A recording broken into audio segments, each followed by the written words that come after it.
Habari yako mtazamaji wangu wa kipindi chetu cha siasa ya ulimwengu. Karibu tena katika siku nyingine na wakati mwingine wa mwendelezo wa kipindi chetu, kipindi ambacho kinakujia kwa udhamini wa Mnuko Global Visa Consultants, ambao si tu washauri wako lakini vile vile ni wasaidizi wako ikiwa katika siku za usoni unakusudia kuelekea katika nchi za ughaibuni, nchi kama za Canada, Uingereza, nchi za Umoja wa Ulaya pamoja na Australia.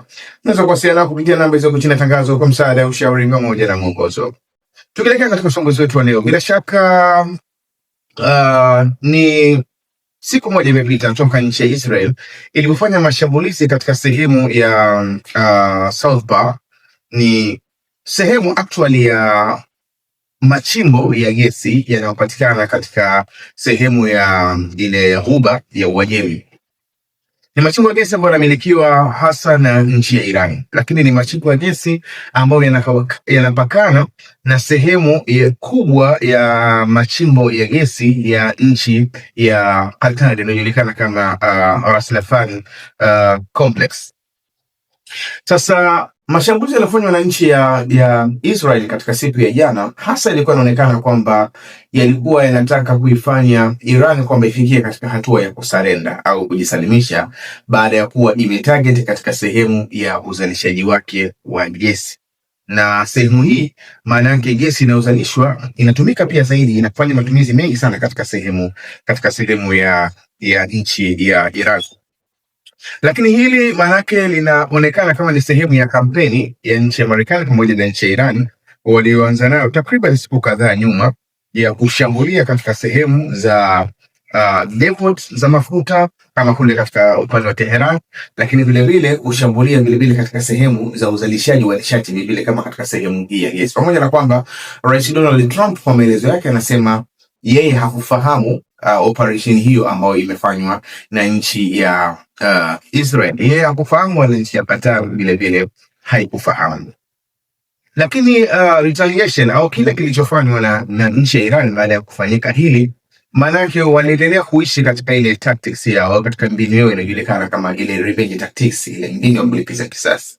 Walichofanya katika siku ya jana ni kushambulia katika sehemu hiyo ya Ras Laffan, ambayo ni sehemu muhimu sana kwa sababu inazalisha kiasi kikubwa sana cha gesi, na ukizingatia kwamba nchi ya Qatar ni wazalishaji wakubwa sana wa gesi ambayo inatumika katika nchi za Ulaya. Kwa hivyo walishambulia katika sehemu hiyo kiasi cha kuleta athari ya takriban 17% ya ile sehemu yote ya Ras Laffan. Lakini vile vile ukiachilia mbali hapo, ile sehemu ambayo wameweza kuishambulia ni sehemu ambayo inaweza ikazorotesha mapato ya nchi ya Qatar kwa takriban dola bilioni 20 katika huu mwaka wote wa 2026.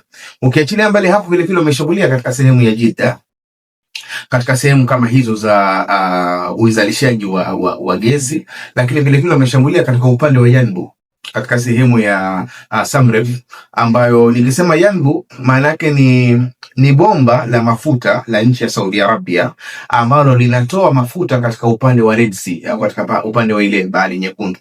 Baada ya kuwa nchi ya Iran wameweza kuzuia katika sehemu ya mlango bahari wa Hormuz, maana yake ziko nchi mbili katika zile nchi za Gulf huwa zina njia mbadala. Nchi ya kwanza ni nchi ya United Arab Emirates ambao vile vile huwa wana sehemu ya njia mbadala pale ya kuna pipeline ambayo ina uwezo wa kutoa mafuta, ambayo takriban siku 2 au siku 3 nyuma nchi ya Iran walishambulia pia sehemu hiyo, kuzingatia kwamba ilikuwa ni miongoni mwa sehemu ambazo Marekani walikuwa wakitumia kufanya mashambulizi kuelekea katika nchi ya Iran.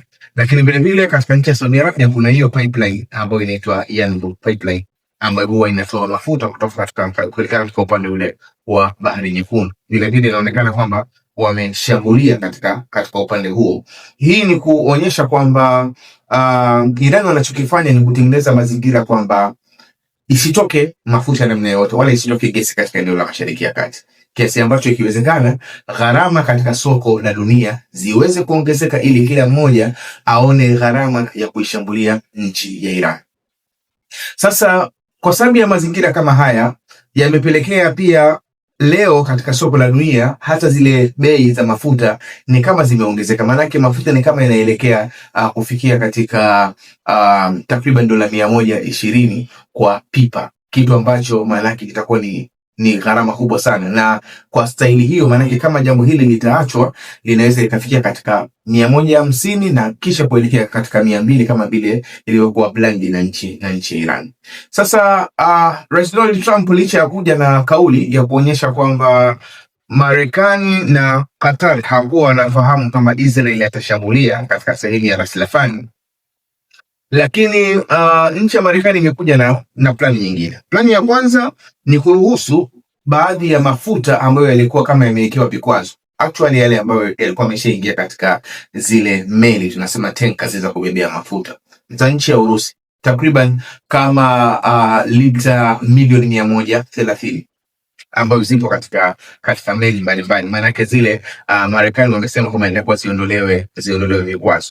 Lakini vile vile cha kustaajabisha, na mafuta ya nchi ya Iran ambayo vile vile yapo katika zile tenka pale katika sehemu ya Kag Island, sehemu ya kisiwa kile cha Kag na maeneo mengine kama kuelekea katika mlango bahari wa Malacca kule karibia na Malaysia ikielekea China, zile meli zote zimeondolewa vikwazo, takriban lita milioni 140. Kwa hiyo kufanya ile ya Urusi na hii ya nchi ya Iran kufanya takriban lita 200 dola, lita milioni 270 ili iweze kuingia katika soko la dunia na kuweza kupunguza makali ya gharama za mafuta. Lakini vile vile katika nchi ya Marekani inaonekana kwamba wataachia takriban kama lita milioni 400 katika soko, ikiwezekana soko la ndani na soko la nje, ili kuweza kupunguza vile vile gharama ya kuendelea kupanda kwa bei. Lakini vile vile nchi ya Marekani imepunguza pia sehemu ya vikwazo, pamoja na kwamba ilikuwa ni process ya muda mrefu. Imepunguza sehemu ya vikwazo au imeondoa sehemu ya vikwazo katika nchi ya Venezuela, ambao mafuta yake actually wanayouzia makampuni ya nchi ya Marekani. Yote hii ni mpu ambao Marekani inaonekana kwamba wamelazimika waweze kuifanya ili kuepuka hili tatizo ambalo limekuwa likiendelea kwa sababu ya msimamo wa nchi ya Iran na metodi yake ambayo imekuwa ikitumika. Lakini vile vile katika upande wa mashambulizi, sehemu nyingine ambayo Iran walishambulia tena ilikuwa ni katika sehemu ya Haifa ambayo inajulikana inafanya uzalishaji mkubwa katika upande wa gesi, mafuta yanachakatwa katika mazingira ya Haifa. Vile vile kuna mashambulizi yamefanyika katika eneo hilo. Sasa kiujumla, kile kinachoonekana kutoka katika upande wa Marekani, wanasema kwamba lengo ni kujaribu kwenda kinyume na plani ya nchi ya Iran. Iran wenyewe wanachohitaji ni kwamba gharama ziwe juu kiasi ambacho dunia nzima ione uchungu au ione ladha ya kuishambulia nchi ya Iran, kiasi ambacho iwe ni makubaliano ya dunia kwamba Iran haitakiwi kushambuliwa. Lakini katika upande wa nchi ya Iran yenyewe, kile kinachoonekana ni kwamba sasa hivi kuna mjadala unaendelea katika sehemu ya watu wa bunge kwamba mlango bahari wa Hormuz kwa hivi sasa inatakiwa iwekwe gharama. Mtu anataka kupita katika mlango bahari wa Hormuz anatakiwa alipe kodi kuilipa nchi ya Iran. Hii ni njia mbadala ambayo Iran amekuja nayo kuhusiana na ile sayansi ya mlango bahari wa Hormuz. Sasa haya yote kwa ujumla tukiyachukua, tunaona kitu gani bwana? Cha kwanza, kile tunachokiona ni kwamba kwa hivi sasa kwanza gharama za mafuta, gharama za gesi zitaendelea kupanda. Hata kama zitaingia hizo lita takriban milioni 270 na lita milioni 400 zingine, gharama zitaendelea kupanda za mafuta. Kwa nini zitaendelea kupanda? Kwa sababu sasa hivi dunia nzima kila mtu ameshajua kwamba kutakuwa kuna crisis kubwa au kuna tatizo kubwa la nishati iwapo mgogoro huu utakuwa unaendelea. Kwa hivyo nchi nyingi maana yake zitakimbilia kwenda kununua mafuta kwa ajili ya kuweka reserve na sio kuweza lengo kupunguza zile gharama za maisha ya kawaida ya watu, kwa kuzingatia kwamba mpaka sasa hivi hakuna uelekeo wa moja kwa moja wa kuonyesha kwamba mgogoro huu unaelekea kufikia mwisho. Hili ni jambo la kwanza ambalo tunaliona. Lakini vile vile katika kile ambacho tunakiona ni kwamba kutakuwa na mabadiliko mengi ya kisera kutoka katika nchi mbalimbali, kwa kuzingatia kwamba kukosekana kwa mafuta na kukosekana vile vile kwa gesi kutoka katika sehemu kama ya Ras Laffan. Maana yake ni kwamba itapelekea gharama za uzalishaji katika viwanda na sehemu nyingine gharama za usafirishaji zitapanda kwa kiwango kikubwa.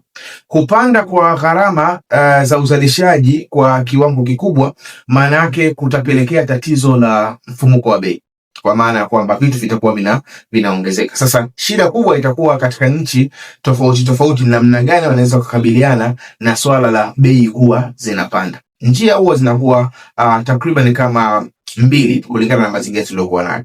Njia ya kwanza huwa ni kupunguza kiwango cha riba za mabenki, maana kuanzia katika level ya benki kuu, kwa kuzingatia kwamba hizi benki za kawaida zote huwa zina kiasi ambacho wanakihifadhi katika benki kuu. Kwa hivyo ili kupunguza kiwango cha riba, ili watu waweze kukopa kwa wingi na kuweza kukabiliana na gharama za maisha zilizopanda, maanake benki kuu huwa inatoa maelekezo katika hizi benki za kawaida ziweze kupunguza reserve zao katika benki kuu. Kwa ina maana kama benki inahifadhi labda bilioni 400 kama mtaji wa mwanzo ili yenyewe iweze kuoperate, au bilioni 20 takriban ili yenyewe iweze kufanya zile operation zake za kibenki, ina maana benki kuu inaweza ikatoa maelekezo katika benki kama hizi za kawaida za CRDB au NMB ziweze kupunguza kile kiasi kilichoko katika benki kuu. Kwa ina maana inaweza ikatoka kutoka labda bilioni 20 ikaja kuwa labda bilioni 15. Hii bilioni 5 inayokuwa imepungua, maana yake inaingizwa katika mzunguko wa kawaida kupitia kupunguzwa kwa kiwango cha riba katika mabenki. Hii ni njia ya kwanza ambayo inaweza ikatumika ili kuweza kuwafanya watu waweze kupata mikopo kwa urahisi na kuweza kuendelea na uzalishaji, lakini vile kukabiliana na gharama za mifumuko ya bei. Lakini tatizo la njia hii ni kwamba pesa zinapokuwa ziko nyingi katika mzunguko na mafuta hakuna, maana yake wazalishaji wataona kwamba ni fursa ya kuendelea kupandisha bei, na hii inaweza kapelekea katika tatizo linaloitwa hyperinflation. Maana yake gharama za maisha inaweza ikawa juu sana, kwa kuzingatia kwamba wale wazalishaji wanaamini kwamba hela katika mzunguko ipo.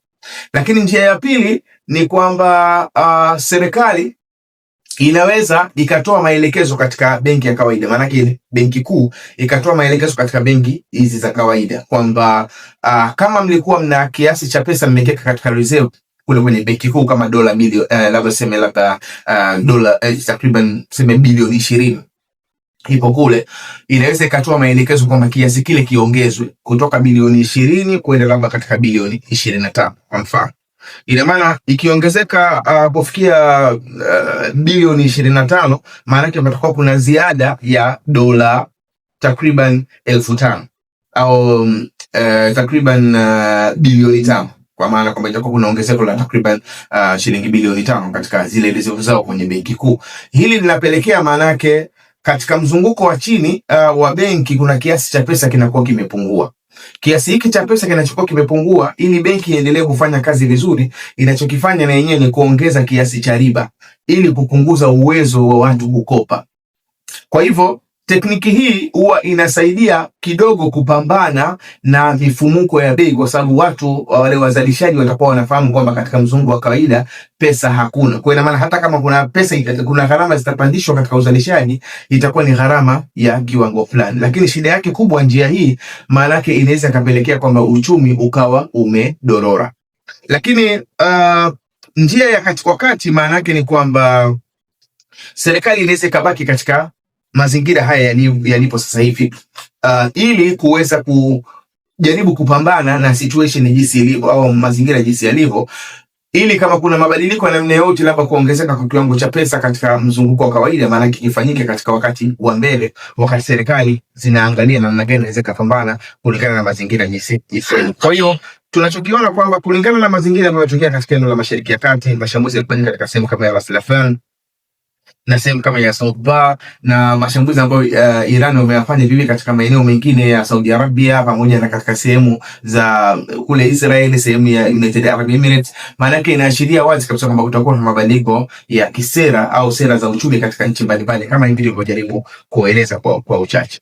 Lakini jambo lingine ambalo tunaliona ni kwamba strategy ya nchi ya Iran ni strategy ngumu sana. Yani njia ambayo Iran wamekuwa wakitumia katika mapambano yao ni njia ngumu sana kuweza kukabiliana nayo, kwa sababu ni njia ambayo kwa sababu kawaida katika vita tunachojaribu kutazama ni kwamba pande mbili, kila mmoja huwa unajaribu kutafuta njia ya kuweza kuleta madhara zaidi katika upande mwingine.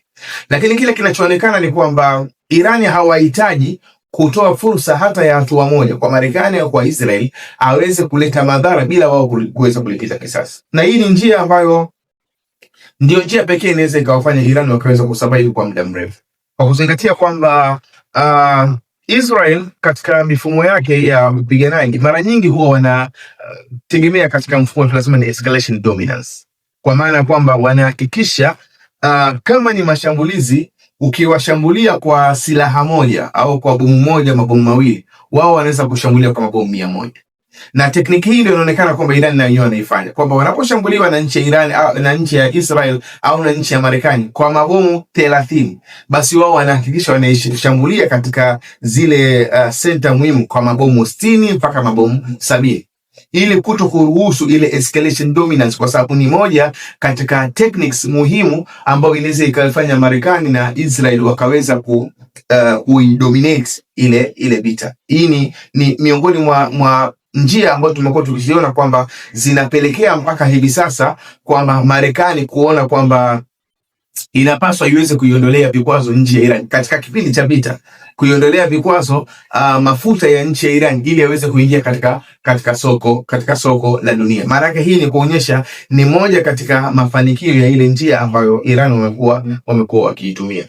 Lakini jambo lingine ambalo tumekuwa tukilitazama ni kwamba dunia ni kama inashindwa kuelewa kwamba inaelekea mahala gani, kwa kuzingatia kwamba ziko blocks muhimu au ziko vile vikundi muhimu, kwa mfano umoja kama wa NATO.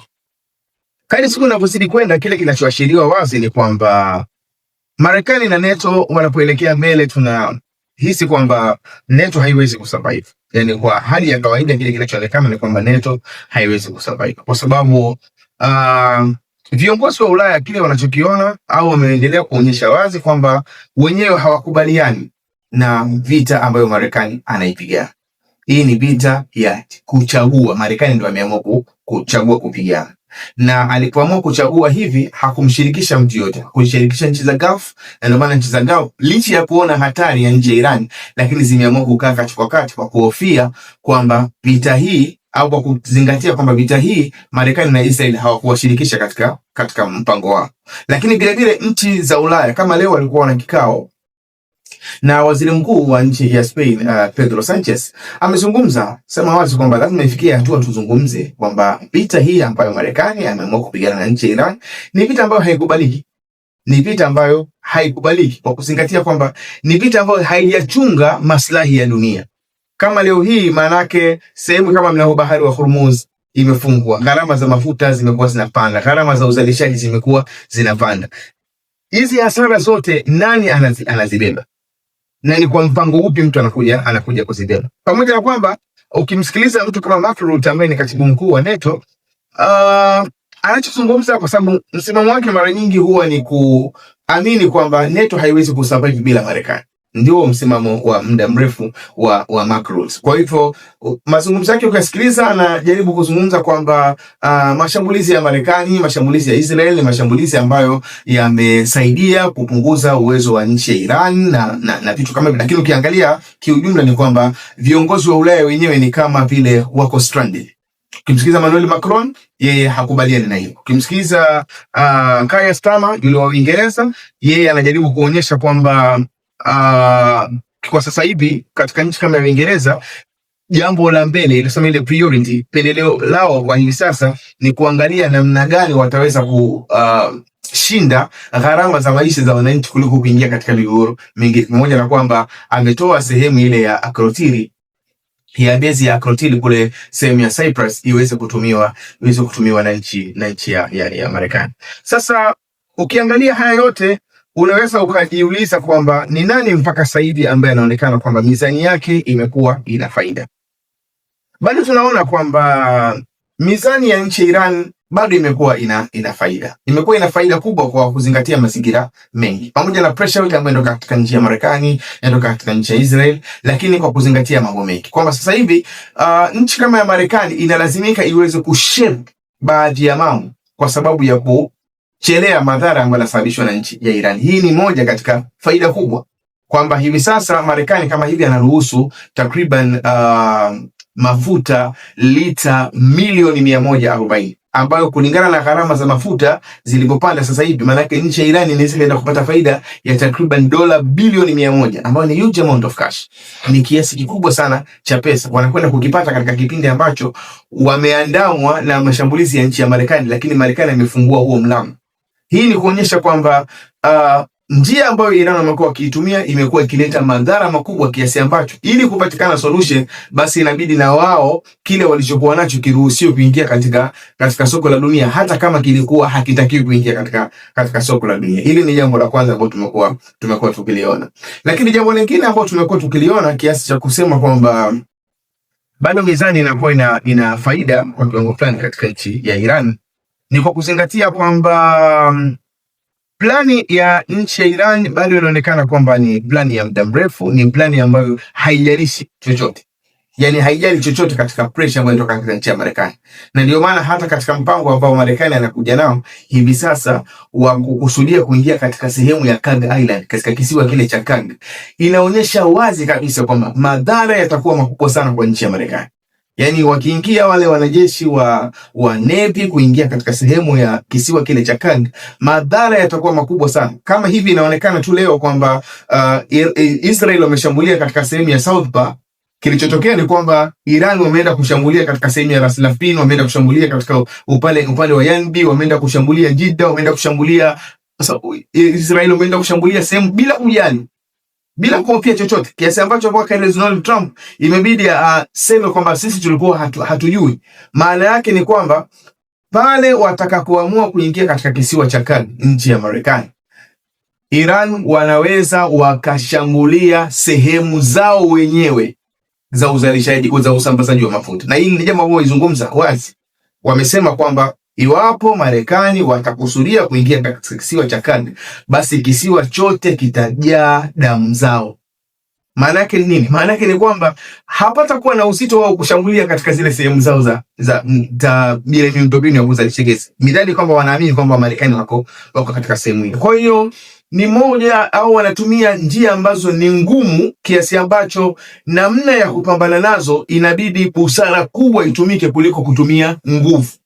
Kwa kuzingatia kwamba mpaka sasa hivi kinachoonekana kwamba ikija report ya mashambulizi yamefanyika sehemu 2, sehemu 3, sehemu 4, na wao wanafanya zaidi ya hivyo. Na hilo tulizungumza katika siku za nyuma. Tukasema kwamba shida kubwa ya hii vita ni battle space.